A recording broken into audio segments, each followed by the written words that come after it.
Welcome to G.I. Joe RPG Stories.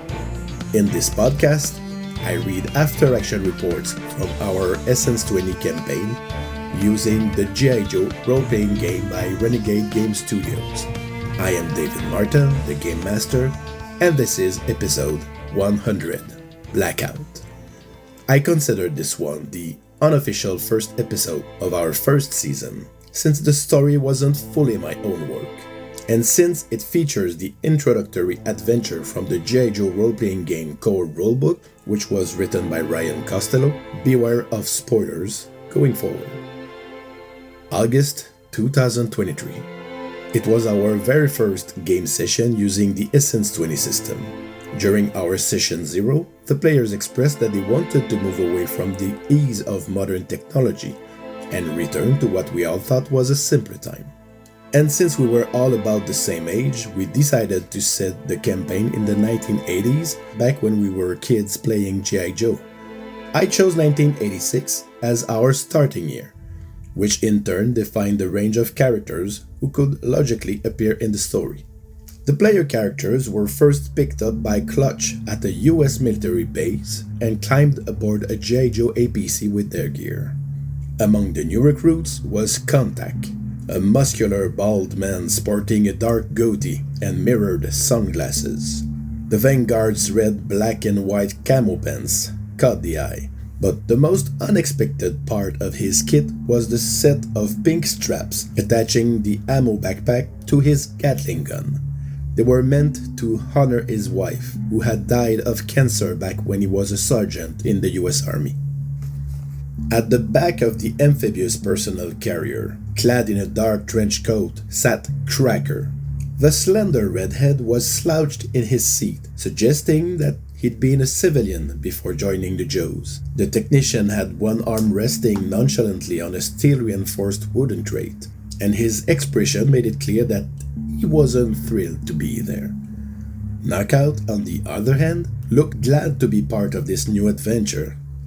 The tall, bearded man had an unsettling presence. His thick accent made it obvious that he was of Soviet origins, odd enough on its own, but it was the Renegade's eyes that were truly unnerving. Finally, sitting straight as an oak and calmly enjoying a cigar was Max Power.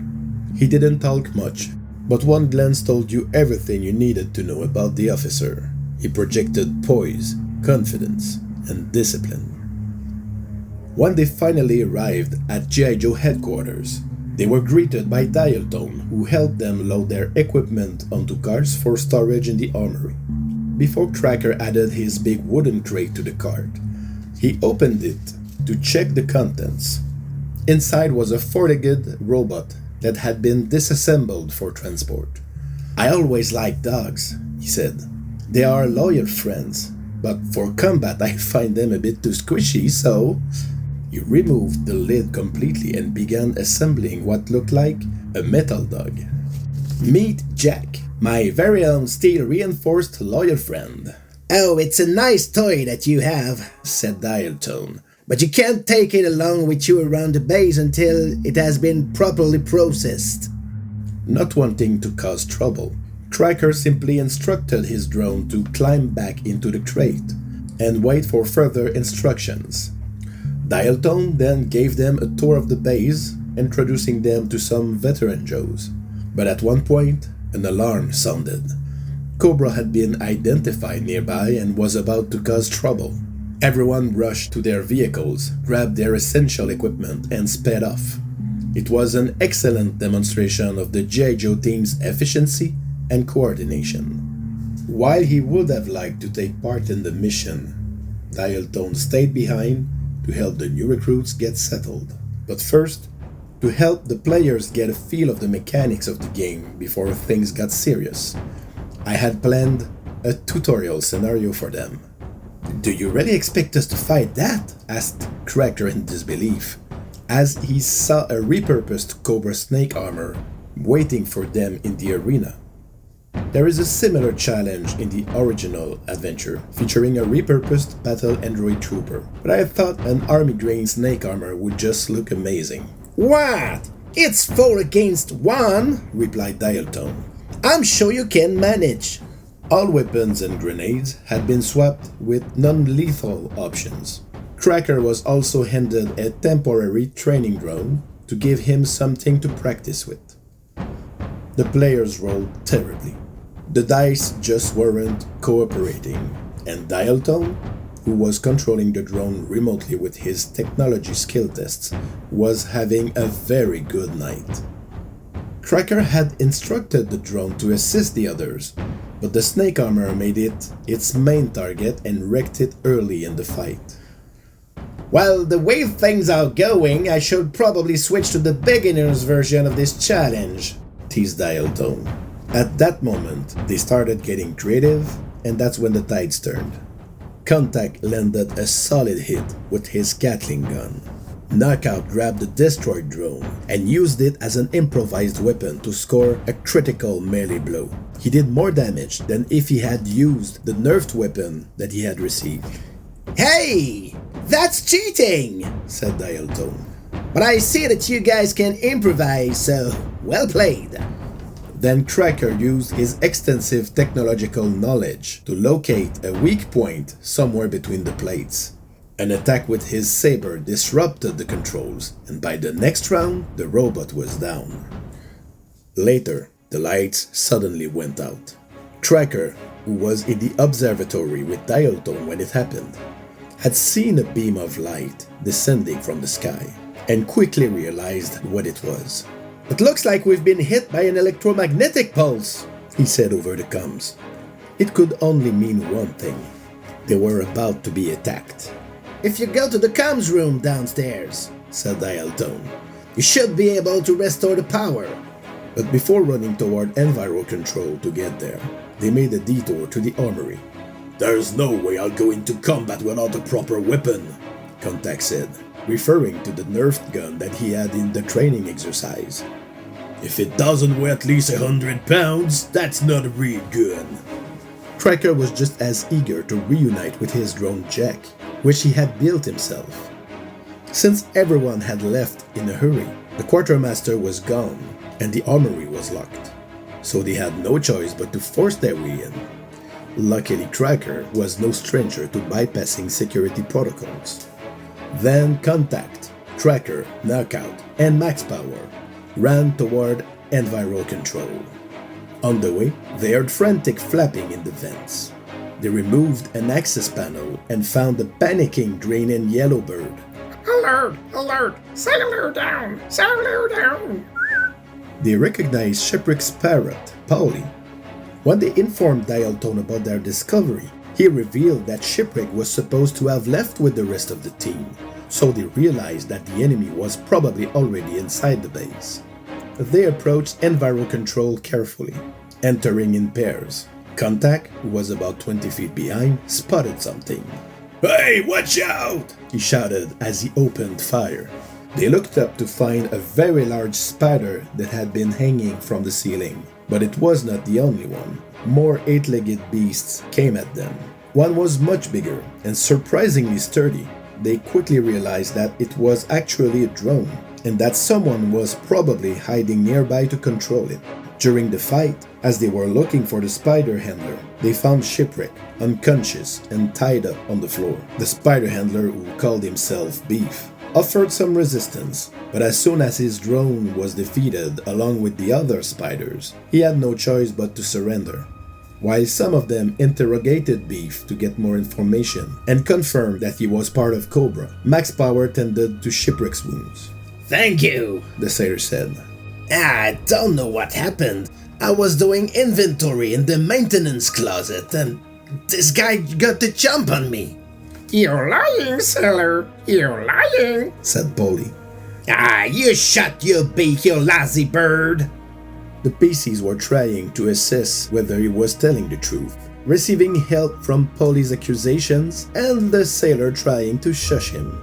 Given the pillow and blanket lying on the floor of the maintenance closet, it was pretty clear that the man had been taking a nap and wasn't woken up by the blaring alarm.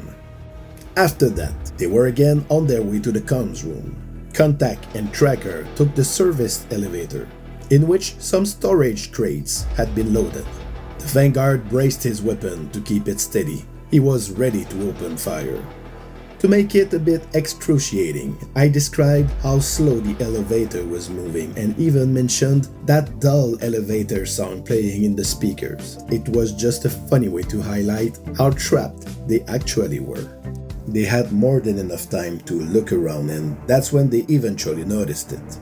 There was a bomb attached to the side of the elevator, and a countdown had been activated. They only had a couple seconds left to react. Tracker had some experience with disarming bombs, but despite his best effort, he was not able to deactivate it. They seemed headed for a very bumpy descent. But just as the countdown reached its last digits, Contact pulled the bomb off and threw it outside the elevator as it exploded. Luckily, they reached the next floor safe and sound. The rest of the team took the stairs. Knockout was in the lead and descended as fast as he could. He ran straight into a Cobra battle android trooper. Although the enemy was supposed to be quite sturdy, the Renegade made short work of it.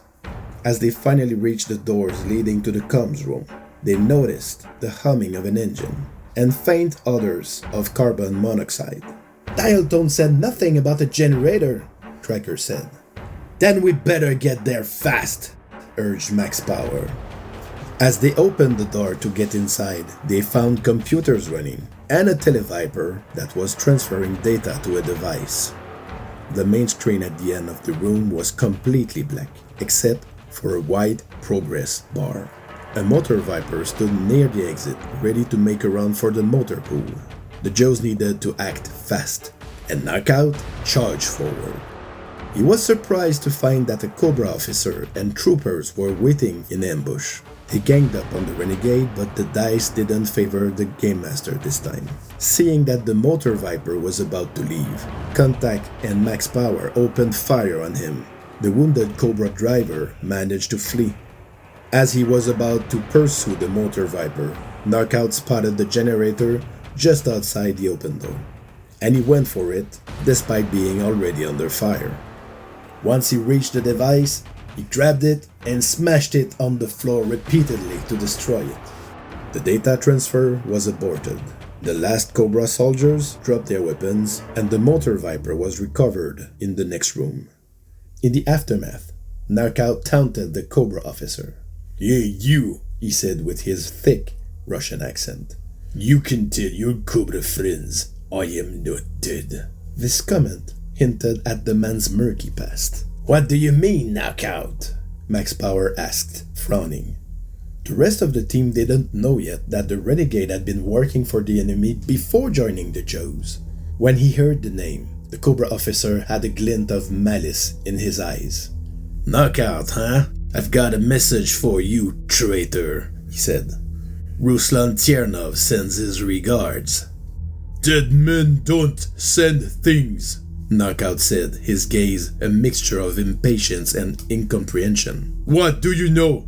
The officer looked at him with a smirk. "What do you know?"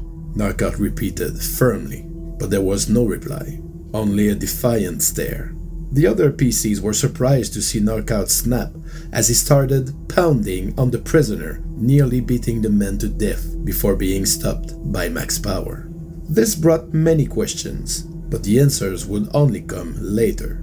With all the enemies now in custody, and their leader in a comatose state, the Joe recruits had prevailed, and this very first game session of the G.I. Joe role-playing game was officially wrapped. You have reached the end of this report.